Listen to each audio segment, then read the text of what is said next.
Ça a un goût de... Un goût de goyave. Ou de papaye. Je confonds toujours les deux. J'ai trouvé un goût de pomme. C'est un goût de viande de porc. Non mais c'est une chronique, ça a un goût de... Avec des recettes, des choses qui ont du goût. Du goût. Du coup. C'est ce goût de l'amour. Un goût de crotte de nez. Non, Ah oui, t'as un goût d'haricots verts. Alors ma chère Valérie, aujourd'hui notre chronique, elle va avoir un goût de courgette. J'ai une copine qui a eu la bonne idée de mettre 4 plants de courgettes dans son jardin pour être sûre que ça allait fournir. Et la malheureuse, elle se retrouve ensevelie sous des kilos de courgettes. Oui, j'imagine, dis donc. Parce que ça donne beaucoup, ces petites bêtes-là. Bah oui. Donc elle ne sait plus quoi en faire. Je lui ai promis qu'on allait lui donner des idées. Et je me suis dit que ce serait certainement pas la seule intéressée. Ouais, ça c'est vrai. Et moi, il y a une recette que j'aime bien, qui est une recette que faisait ma maman, c'est la soupe à la courgette. Ah bah oui, c'est la base, raconte-nous. Alors, je prends les courgettes, je les coupe en petits morceaux, je la fais revenir dans l'huile d'olive, et puis j'ajoute du fromage frais, avec un fromage frais qui est goûtu, tu vois, type chèvre ou brebis. On en a des très bons dans les Bauges. Et puis après, tu peux aromatiser avec des herbes du jardin, donc de la menthe, de l'estragon, courgette estragon. Merci Solange, c'est vraiment un délice. C'est elle qui m'a fait découvrir cette association. Tu peux mettre aussi de l'origan ou de la marjolaine et ça relève et c'est vraiment très bon. Et puis on peut faire varier les goûts du coup. Ah bah oui, bien sûr. Et puis on peut manger chaud ou froid. Quand on a trop chaud, on peut aussi le manger froid et c'est très rafraîchissant. Oh là là, oui, surtout avec la menthe dedans, les petites herbes, ça doit être génial. Et si tu veux donner un peu plus de consistance, moi je sais que ma maman, elle rajoutait un peu de pommes de terre et puis c'était un peu plus consistant et un peu moins liquide en fait. Et oui, ça doit être bien onctueux comme ça. Super. Moi, parmi mes petites recettes de base avec les courgettes, il y a déjà la courgette rôtie au four. Alors ça, c'est les jours où il fait pas 40 degrés caniculaire si tu veux pas te faire appeler Hortense. Donc quand je m'y prends le matin à la fraîche, etc. Donc il suffit de couper. J'utilise des courgettes longues que je coupe dans l'épaisseur. Donc dans la longueur, je les coupe en 4, en croix. Et puis ensuite, je les coupe en tronçons. Ou alors les courgettes rondes, ça peut être très sympa. Je les coupe en quartier. Et je vais juste les brasser dans un saladier avec un petit peu d'huile d'olive, du sel et puis des épices. Ça peut être du curry, ça peut être du paprika, de l'ail, voilà, selon l'inspiration. Et ensuite, je vais les glisser 20 minutes au four très chaud. Le mien, c'est 200 degrés. Après, bon, évidemment, ça dépend du four de chacun, mais four très chaud, 20 minutes. Et on obtient une texture fondante à cœur, légèrement grillée autour. C'est de la tuerie. Ah ouais, ça doit être vraiment très bon. Puis c'est super simple à faire. C'est super simple, bah oui, ça te prend 5 minutes. Le reste, c'est le four qui fait. Voilà, c'est génial. Ma deuxième recette de base, c'est la courgette poêlée. Alors j'adore faire simplement couper en petits morceaux et puis poêler avec de l'ail, juste faire revenir. Souvent je mets un petit couvercle au-dessus de ma poêle dans un filet d'huile d'olive. Enfin c'est la base. Et j'adore tailler mes courgettes en copeaux. Ah ouais. Tu fais ça comment ? Les copeaux, je vais tailler comme on taille un crayon, tu sais.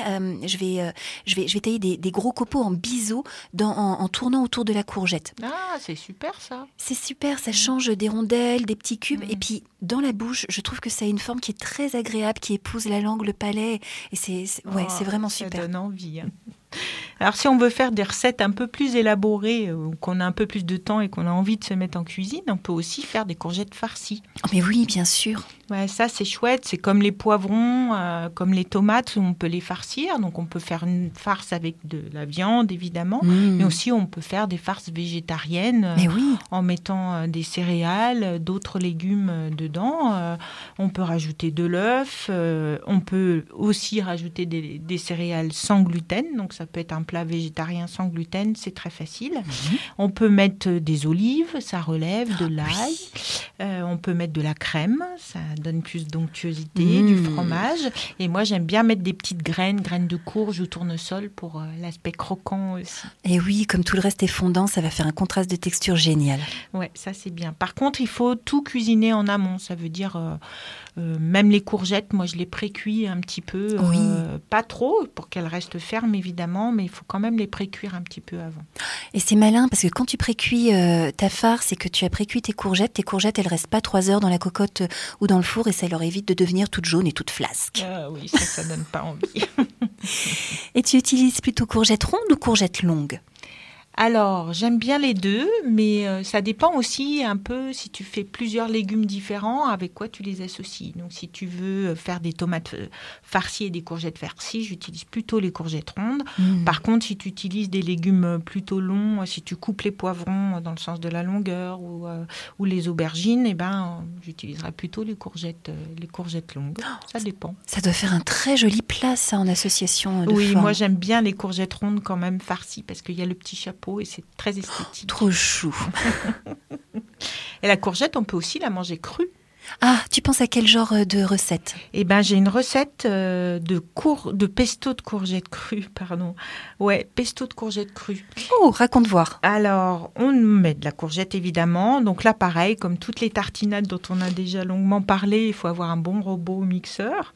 Donc, tu mets les courgettes, de l'huile d'olive, de l'ail. Et puis, pareil, tu peux parfumer avec du basilic ou de l'estragon ou de la menthe. Tu rajoutes des pignons de pin, ou moi, j'utilise pas mal les graines de tournesol, parce que les pignons de pin, ça coûte assez cher. Et oui, ça douille. Et puis, tu peux mettre des pistaches, des amandes, des noisettes, et même de la crème d'amande, si tu veux remettre encore de l'onctuosité. Tu parles de crème d'amande ou de purée d'amande ? Plutôt de la purée, pardon, pas de la crème. Oui, de la purée d'amande, tout à fait. Et puis, si on veut que ça soit un vrai pesto, on peut rajouter aussi du parmesan. Oh, mais oui, dis donc, ça a l'air de faire un petit condiment super sympa, ça. Ouais. Bien c'est savoureux. Très sympa et très frais. Ça me fait penser à une recette de pickles de courgettes au curry que j'adore. Alors, les pickles, souvent, sont des légumes crus qu'on va faire lacto-fermenter dans une eau en saumure avec un petit peu de sel. Là, c'est un petit peu différent. Les courgettes vont être un petit peu cuites dans un sirop de vinaigre.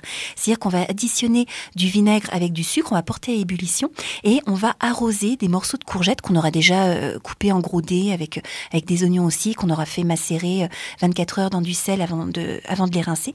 Et ces courgettes, ces oignons, on va les arroser avec le sirop de vinaigre chaud au curry, on va laisser reposer 24 heures et puis on va réitérer. Alors, avant que vous preniez peur, c'est une recette qui se fait en plusieurs étapes, il faut à peu près 4 jours pour obtenir le résultat, mais chaque jour ça prend pas plus de 5 minutes. Ah super. Voilà, donc les étapes. Déjà on fait macérer, premier jour, les oignons, les courgettes coupées en gros dés avec du sel. Le lendemain, on les rince et on arrose avec le sirop chaud.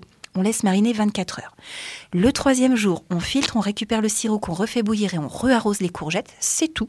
On relaisse mariner 24 heures. Et à chaque fois, tu les mets au frigo Non, je les laisse dehors parce qu'avec entre le vinaigre et le sucre, il n'y a aucun risque de développement de bactéries. D'accord. Voilà. Ouais, donc ça, c'est un produit qui se conservera très très bien.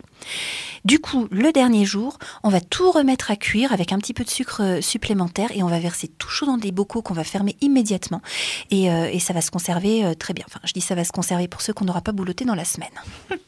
Ça a l'air super bon, ça. Hein, c'est mortel. Écoute, je les mange comme des bonbons. C'est une calamité. En parlant de petites recettes faciles comme ça, moi, j'ai une recette de picorettes de courgettes au parmesan. Oh, tu m'intrigues. Qu'est-ce que c'est que ces picorettes ?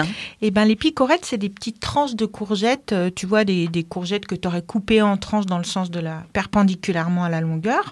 Tu les fais revenir un petit peu à la poêle, mais il faut qu'elles restent un peu croquantes, al dente. Et puis, tu les disposes sur une plaque de cuisson, sur un papier cuisson. Tu parsèmes de parmesan et hop, un petit peu grillé au four. Super simple. Oh, ça a l'air sympa à picorer, ça, effectivement. Et si, pour finir en apothéose, on terminait avec courgettes sucrées très chères ? Oui. Figure-toi que la courgette, ça peut aussi se mettre dans les gâteaux, en fait. Et, ça peut remplacer les œufs, ça peut remplacer le beurre. Ça donne du moelleux au gâteau. Et moi, j'ai une recette de moelleux au chocolat, justement, sans gluten et sans lactose. Raconte-nous voir. Alors, c'est de la courgette râpée avec du chocolat noir. Donc, du chocolat noir que tu fais fondre au bain-marie. Évidemment, plus le chocolat a un pourcentage élevé, et plus tu auras de goût de chocolat et ça sera encore meilleur. Il y a des œufs, un peu de sucre, de l'amidon de maïs ou de la fécule de pomme de terre, de l'huile d'olive et un peu de poudre d'amande. Ça a l'air bien gourmand. Ça fait un très bon moelleux au chocolat. Ça a l'air trop sympa. À essayer. Et ça me fait penser qu'on a Florence Gigot de la Bédolière, qui est naturopathe, qui nous a fait une recette de moelleux au chocolat dans la dernière newsletter juillet de Croque-Bouge. Oui, c'est vrai, elle est super cette recette. Hein. Elle a l'air bien, mais il va falloir toutes les essayer, dis donc. Oui, c'est ça le problème.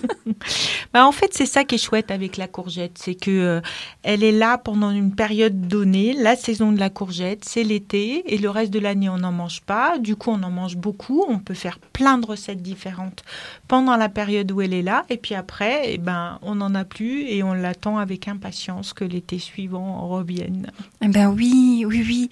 Et comme c'est un légume qui a pas énormément de goût à la base, c'est quand même pas le plus savoureux de nos légumes d'été. Il y a beaucoup de gens qui le dédaignent, surtout quand c'est des courgettes qui ont été cultivées, qui ont été un petit peu poussées, etc.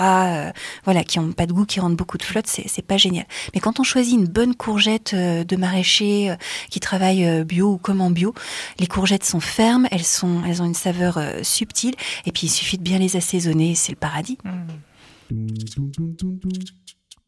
Ça a un goût de la chronique culinaire de Radio Alto. Retrouvez les recettes sur le site de Radio Alto, la page Facebook de Valérie et Alice Traiteur en Bauge, ainsi que sur le blog des Mangeurs Libres.